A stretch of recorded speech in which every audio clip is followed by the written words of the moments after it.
Hey, it's Brett with Reliable Marketing. If you're not familiar with who I am or what Reliable Marketing is, we are an agency that's been around for about the past 4 years, and we've been able to scale to the mid six-figure marks. We're on our way to hitting over 1 million. We're on track to hit over 1 million in sales this year. And what I want to share with you in this video is how to actually get started and start making sales before you have case studies, because this is a big thing that people struggle with when they're trying to start an agency. They're trying to get their first few clients, but they don't have any proof or any way to show people and demonstrate that they're capable of what they claim that they can do. And so the truth is, you actually don't even need case studies. So I mean, it's kind of like a chicken and the egg thing, because if you think you need case studies to make sales and you need sales to make case studies, how are you ever gonna get any sales if you don't have case studies? So the truth is, you do not need case studies, and I'm a perfect example of this. When I started Reliable Marketing along with Patrick Egan, we of course didn't have any case studies. We had very limited experience, and the first Facebook advertising deal that I closed was for $4,250 a month. The second one was 30, I think it was just a flat $3,500 a month. But a lot of people think they need to start at like $500 a month, or they need to start at working for free or some ridiculously low price. They think they need to give their time and energy and effort and expertise away in order to build up that proof. And I want to tell you that's absolutely not true. You don't need case studies in order to close deals. So I'm going to run through some notes that I made for you guys about how to overcome that hurdle and be able to close deals without any case studies, any referrals, any examples, or screenshots of campaigns or anything like that. So first of all, the main concept to closing without case studies is preempting. So the best time to handle objections is before they materialize. So it's the same way in sales as it is in marketing. You want to handle the objections before they actually come up. So you don't want to wait until someone asks you, so can I see some case studies or talk with some of your clients? You don't want to wait for them to do that before you try to handle that objection. You want to handle it up front. So the way that you do that is demonstrating expertise up front. You need to be positioned up front really well, and they will have trust that you can do what you say. Because the reason people ask for those things, case studies, screenshots, etc., is because they don't trust you.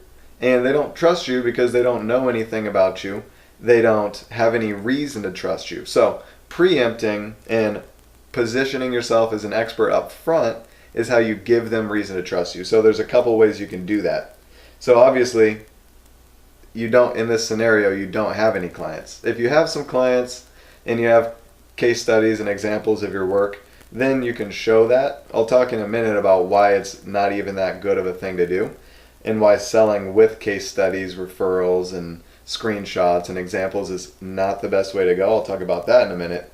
But this is assuming you don't have those. How else can you prove credibility and expert status? So the way that you do that is you show them something or tell them something that is more than what they know or already understand, and you demonstrate that you have more knowledge than them. So one great way to do this is anytime you're about to have an appointment with a prospect, you send them a short video that is positioned as a training so that they can become familiarized with who you are, what you do in your process. And in that video, you dive in and you give them some valuable knowledge about what you do. You show them processes, techniques. You can mock up some examples, like you can actually just make examples of websites in like Unbounce or ClickFunnels or whatever you use. Mock up some examples so that there's something tangible in that video for them to see, and walk them through how you're going to work with them and talk about the process as if you've already been doing it for a long, long time. And what that does is it gives them the pre-assumption that you do this, you have a regimented way of doing it, and you are really good at what you do. And then you can also mention other people that you've worked with, even if you worked with them in a different capacity. So before Facebook advertising, I was doing copywriting. So if I wanted, I could mention something about a copywriting client that applies to, Facebook advertising, and showcase that somewhere, whether it's in that video or on the call. And what that does is, by mentioning other clients before they ask if you have other clients, then it creates the pre-assumption that you have other clients. If it's not a client, there could be people that you've worked with. You could have worked with other prospects to try to get them as a client from your perspective, but you could showcase that as working with them to develop a plan, working with them on a strategy. You can talk about that in a way that gives the perception that you have more clients than you do, without coming out and just saying, we have 500 clients, and lying, because that is bad and can get you in trouble. And let's see. So basically, preempt, show them up front the value that you provide by showing your expertise, by demonstrating knowledge. So giving them valuable information that they're like, wow, I could totally see how this would help my business. When you do that, they're going to immediately see you as an expert. And it's like Chet Holmes says. He says, when you teach someone something that they didn't know, you gain power in the relationship. And I think what he means is, you rise to a position of authority where everything that you say carries more weight and more trust, and the recommendations that you make, which ultimately is for them to work with you and become a client, those are taken with less question. So basically, demonstrate your value, and anywhere that you can, mention people that you've worked with, mention previous clients, mention other campaigns that you've heard of that were successful, or other things you've seen working. And like, that's a simple language pattern. If you say, you can say, for orthodontists, what we've seen is working really well right now is XYZ, and then tell them something that works really well for orthodontists. You could have gotten that by going to Facebook, going to their dental practices info and ad sections on Facebook, and seeing what the ads are, what they're running. You could do that by watching YouTube videos, whatever it is. If you can say, what we found is that this works really well, it makes it seem like you've been doing it. And then if it is a good strategy, you can do that with them, and it's going to help them. So basically, you can get creative with this and figure out ways to not have to use case studies. And then if all else fails and they still ask you for a case study, or they still ask you for examples, or to talk with your clients, if they ask to talk with your clients, you can say, we really don't put our prospects in touch with our clients, because we talk with so many prospects. If we let every prospect talk with our clients, it would be a full-time job for them. So we really don't ask them to do that, and we won't ask you to do that once you become a client either. So is that something that's going to be like a deal breaker, or could we potentially move forward if I got you some other information? And so basically, if they ask to talk with your clients, just say no. We say no, even though we've got plenty of clients who would be happy to talk with them. We just don't want to go through that extra step, slow down the sales process, and put that burden on our clients, because if we do it for one person, then we should do it for everyone, and it's just not fair. So we don't even do that. And so if all else fails at the end of the day, and they're asking for case studies, then you can say, sure, yeah, I can actually mock up an example of what your funnel can look like, so that way it's specific to you, and you can see exactly how it works. And I can I can get that ready for you over the next couple days. So something like that, where you shift it. So basically, when they ask for case studies, they're looking for proof. They're not looking for case studies. Nobody wants to just read a case study and look at numbers. They wouldn't go out of their way to find those. If they want to see case studies so bad, they can just Google case studies and read them till their heart's content. What they want is proof that you can do what you say you can. And so you want to redirect their search for proof into something you can provide. And if they keep pushing, like, well, I really need to see case studies from clients you've specifically worked with, then you can you just got to tell them, like, hey, look, we haven't worked with any clients in this specific capacity. You can be our first case study. And I mean, if you've pretended really hard to have clients doing the exact same thing to that point, then it would be awkward if they dug in like that. So if you have already, then you can just say, well, we really don't, we don't have a collection of case studies, don't really have anything like that to send you. Is there anything else that you like we could put together that would give you the confidence that you need, or is it even necessary?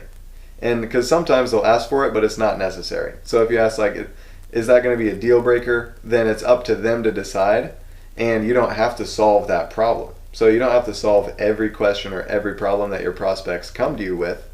You just need to solve the root thing that they're looking for. So in this case, they'd be looking for proof.